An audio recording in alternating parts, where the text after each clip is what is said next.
And there are people like that who sort of are in a way lonely. And loneliness is a very sad thing. What a blessing he is, because we do this together, you know. I could never do it alone. She won Oscars, she won hearts, and she won the world. But the one thing Audrey Hepburn could never seem to win was a love that would truly last. Behind the pearls, the little black dress, and that unforgettable smile was a woman who quietly carried heartbreak after heartbreak, until one man changed everything. This is the love story Hollywood never fully told you, and the ending will surprise you. But before we start, I have a small request.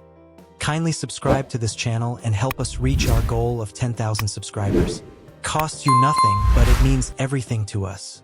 Hit that subscribe button right now, and let's get into this incredible story together. In the golden age of Hollywood, few women captured the world's imagination quite like Audrey Hepburn. With her luminous smile, graceful elegance, and unforgettable performances in films like Roman Holiday and Breakfast at Tiffany's, she became one of the most beloved stars the world had ever seen. To millions of fans across the globe, Audrey seemed almost timeless. A woman whose life looked as magical as the stories she told on screen. The cameras loved her, the audiences adored her, and the world could not get enough of her effortless grace. But behind the glamour, the applause, and the iconic photographs, her heart followed a far more complicated path. She loved deeply. She married twice. She endured heartbreak more than once.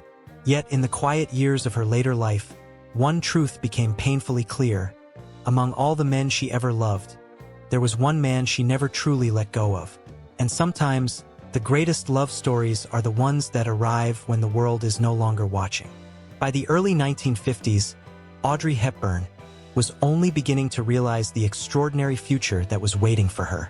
After surviving the deeply difficult years of World War II in the Netherlands, she arrived in Hollywood with a quiet determination and a grace that felt completely different from the louder, bolder personalities surrounding her in the film industry. She was not chasing glamour. She was not hungry for fame. Deep down, Audrey longed for something far simpler: a peaceful life, a loving partner, and the chance to build a family of her very own. Her breakthrough came in 1953 when she was cast in the romantic film Sabrina. The movie would soon make her one of the most admired actresses in the entire world. But beyond the cameras and the studio lights, something else was quietly unfolding behind the scenes. That was where she met William Holden. Holden was already a major Hollywood star, confident, charming, and admired by audiences everywhere. He carried himself with the calm assurance of someone who had long understood the strange pressures of fame. To Audrey, who was still adjusting to the sudden attention surrounding her career, his presence felt deeply reassuring. During filming, their connection grew naturally and without pressure. They laughed easily between scenes. Conversations stretched long after the cameras stopped rolling. What began as simple friendship slowly deepened into a quiet romance that many people on the set could sense, even if it remained entirely private.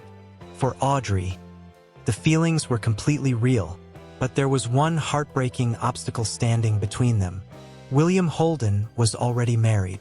And even more devastating for Audrey, a woman whose greatest dream in life was motherhood. He had undergone a vasectomy years earlier, a medical decision that meant he could never father children.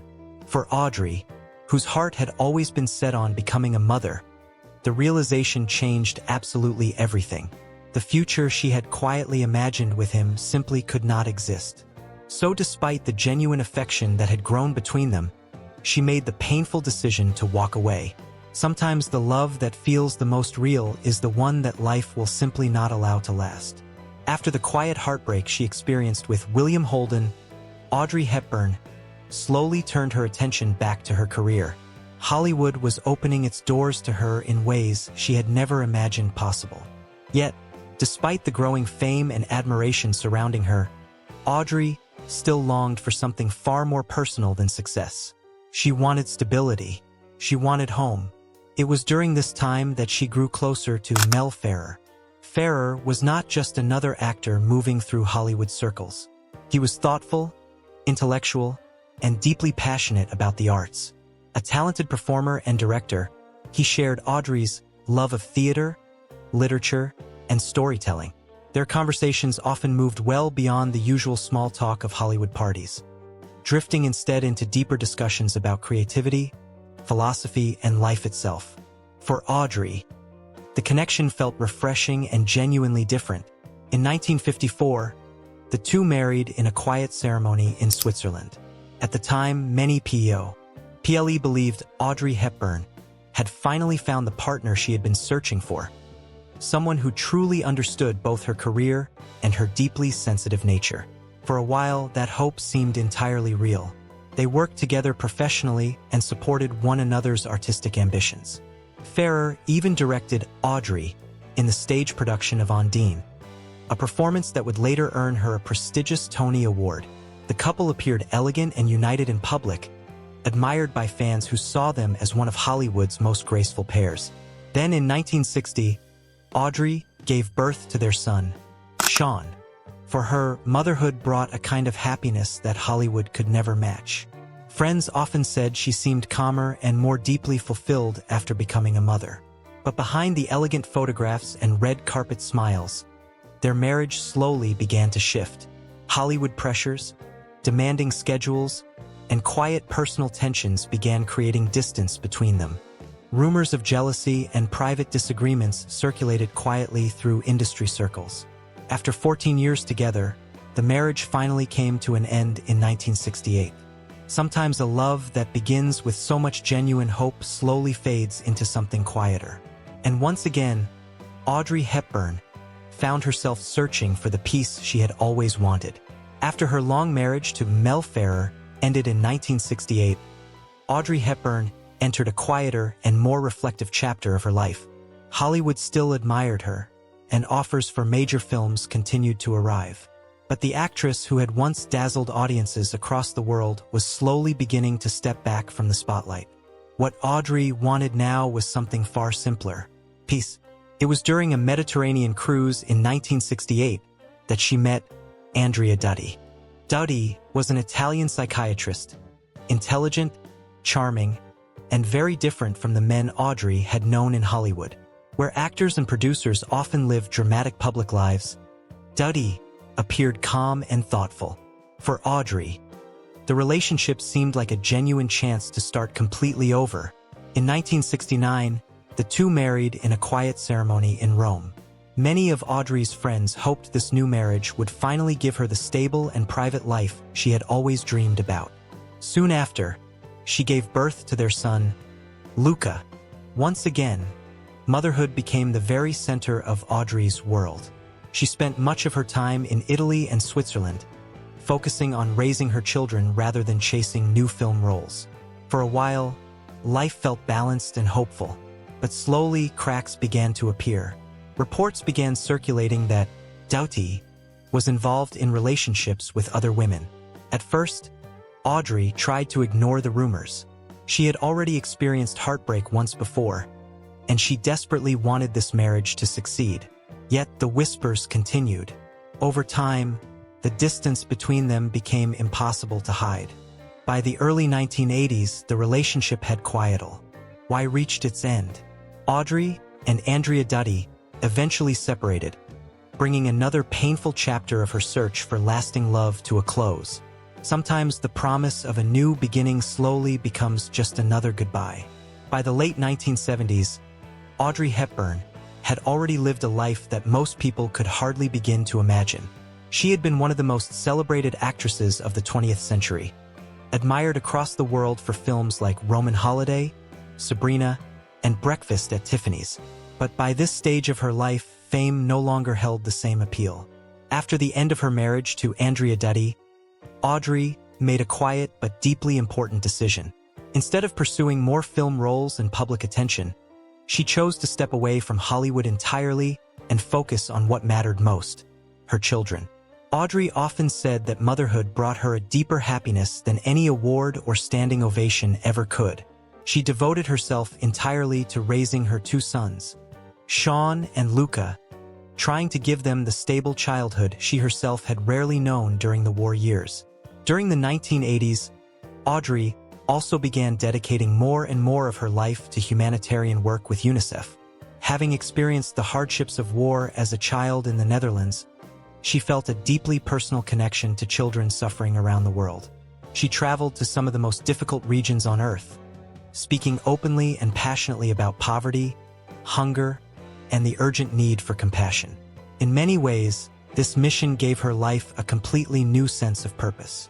The young actress who had once charmed audiences on the silver screen had quietly become something far greater, a voice for those who had none. And during this quieter, more meaningful chapter of her life, when fame mattered less and compassion mattered infinitely more, someone new quietly entered her world. It was during this calmer chapter of her life that Audrey Hepburn met Robert Wolders. Wolders was a Dutch actor who had worked in both European and American television, but he lived far from the chaotic spotlight that surrounded so many Hollywood stars. Thoughtful, gentle, and deeply respectful, he carried himself with a quiet confidence that felt comforting rather than overwhelming. For Audrey, that difference mattered enormously. The two met around 1980, not through the noisy world of film premieres or studio parties, but through mutual friends. Their connection developed slowly, built on real conversation, genuine understanding, and shared life experiences rather than public excitement. In many ways, Wolders understood Audrey in a way that very few people ever could. Like her, he had lived in Europe and carried personal memories of the war years. Their shared cultural background and calm, gentle personalities allowed them to communicate easily, without the pressures and expectations that had complicated so many of Audrey's earlier relationships. Unlike our previous romances, this relationship was not dramatic or widely publicized. There were no sensational headlines, no public scandals, and no intense Hollywood spotlight. Instead, there was something far quieter: companionship. They spent their time traveling together, enjoying peaceful days in Switzerland and California, and supporting Audrey's growing humanitarian work with UNICEF. Wolders stood beside her not as a celebrity partner seeking attention, but as a quiet and steady source of strength. Friends who knew them during those years often noticed something visibly different about Audrey. She seemed relaxed, comfortable, and emotionally at ease in a way they had not seen in years. After a lifetime of searching for stability in relationships that had so often been complicated by fame and expectation, Audrey Hepburn had finally found something genuinely rare: a love that felt calm. In the early 1990s, Audrey's health began to decline as she faced a serious illness. During those deeply difficult months, Robert Wolders rarely left her side. He remained close to her every single day, offering the same calm and unwavering support that had defined their relationship from the very beginning. When Audrey Hepburn passed away in January 1993, Wolders was still the man beside her. They never married, but their bond had lasted faithfully until the very end. After a lifetime of searching, through heartbreak, through failed marriages, through years spent under the world's brightest spotlight, the relationship that finally brought Audrey Hepburn true and lasting peace was the quiet one that arrived later in life, without fanfare, without drama, and without the world watching. The life of Audrey Hepburn reminds us that even the brightest stars carry deeply human stories. Behind the elegance, the timeless films, and the admiration of millions was simply a woman searching for something sincere, a love that could last. And perhaps that is the lesson her story leaves behind for all of us. The truest love is not always the most dramatic one. It is simply the one that stays. If you enjoyed this story, please like this video, share it with someone who loves classic Hollywood, and subscribe to this channel so you never miss another timeless story. More incredible lives are waiting to be told, and we will see you in the next one.